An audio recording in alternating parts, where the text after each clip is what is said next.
Welcome back to your latest industry recap. From developments at Lufthansa, Rex, and American Airlines. Why not begin with Lufthansa, who are expanding their Airbus A380 operation by announcing a new destination welcoming in the aircraft. The German flag carrier will operate A380 service to Denver in the United States for the first time from summer 2025 to meet demand. The inaugural flight is slated to commence on the 30th of April 2025. Lufthansa upgrading service to Denver is a significant move, not just for the airline, which is now capable of increasing capacity, but also for Denver as a city and even just for its airport. Ultimately, the airline's decision will result in this being the first scheduled flight with the Airbus A380 to operate into the airport, substantially beefing up capacity and providing a sight to behold for locals on a regular basis. The A380 comes configured with 509 seats, and the knowledge that the series is based in Munich allows for worldwide service from the German city. Denver will join locations such as Los Angeles, Delhi, New York JFK, Boston, and Washington, which have already received the Airbus A380 as part of recent expansion efforts regarding capacity. During the height of the global pandemic, you may recall that Lufthansa was forced to look closely at its fleet and determine what aircraft could be pulled from service to cut costs and find ways to ensure that financial stability could be achieved. Given that international travel demand plummeted to zero during the pandemic, well, the airline had to get radical with its fleet plan, and one of those aircraft that was axed was the Airbus A380. Like many airlines, the company decided it would be best not to welcome the world's largest passenger plane back into service. Instead, Lufthansa wanted to prioritize the arrival of next-generation aircraft that they believed they could deploy by the time demand would eventually return. You may also remember that in the early stages of the 2020s, the global pandemic presented many unknowns, one of those core unknowns being when were restrictions going to ease, and in fact many people predicted it to be far later than what actually happened.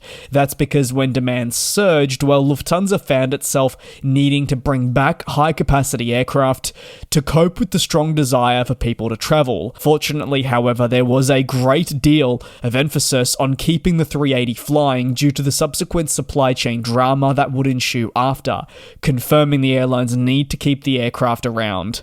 The A380 has acted as an optimal solution for markets that do require capacity upgrades, and while it may not be the most efficient aircraft, it has helped cover the delayed arrival of many other aircraft types, including the 777X. Over to the next story. Rex, a crucial carrier in Australia, has seen the federal government move to save the airline. The federal government will rescue Rex and acquire $50 million of debt from its latest creditors, a move that is seen only as a last resort.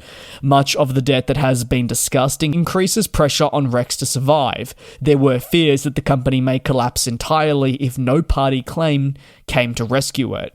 Rex has ultimately been struggling with debts alongside placement into voluntary administration, following part of its business failing.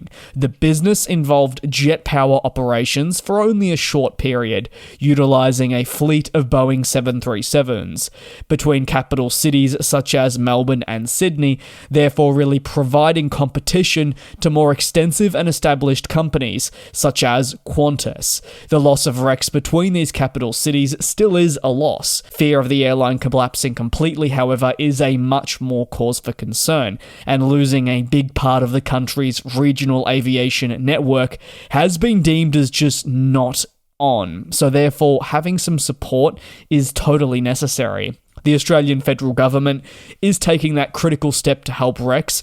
There's a view that the vital remote and regional connectivity opportunities offered to smaller communities has to continue at any cost.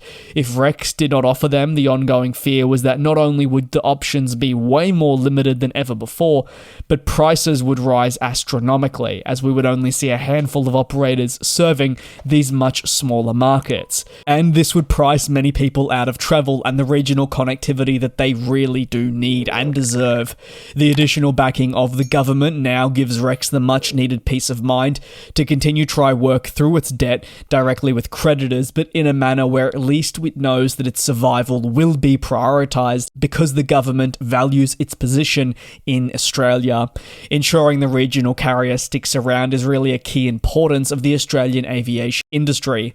The Minister for Infrastructure and Transport said that supporting regional communities could never be more crucial, and especially with collapse talks in the air, it felt it needed to step in. After revelations emerged last year that the airline's debt was in the hundreds of millions, ongoing loans were sent to it, and while some of this has been paid off, staff, creditors and investors are still part of a broader group that require funds. Losing Rex also just a year after losing low-cost unit Bonza would spell disaster for Australia as a country. Like Canada, my home country of Australia struggles with Qantas's domination, similar to Air Canada, and therefore we do see dramatically higher prices. This is driven by many reasons, but no doubt many would argue that because of Qantas's stronghold, it is hard for any other airline to really break in. Over to the final story, American Airlines. Well, they're expecting 2025 to actually be rougher than 2024, with expected profit levels to be lower than what was initially thought. The major US carrier is forecasting increased costs as it battles rising contractual requirements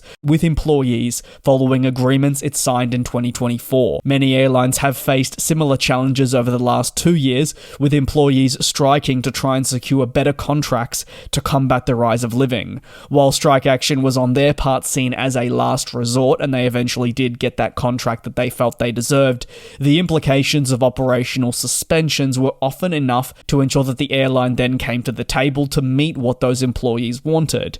The signing would go on to prevent further operational disruption, but it did mean that the costs of the airline would increase on a dramatic basis, and many contracts now coming to effect this year and in the following ones sees American Airlines in a position where it needs to adjust its expectations and find ways to balance the increased costs while driving a profit for the long term. Struggles are expected to show in the first quarter, as American Airlines expects a bigger than expected loss during this period. This is contrary to what other US airlines have really said when they were publishing their forecasting for the new year. Things outside the airline's control, such as fluctuating fuel prices, have been something certainly the industry has struggled with across more than just the last half year.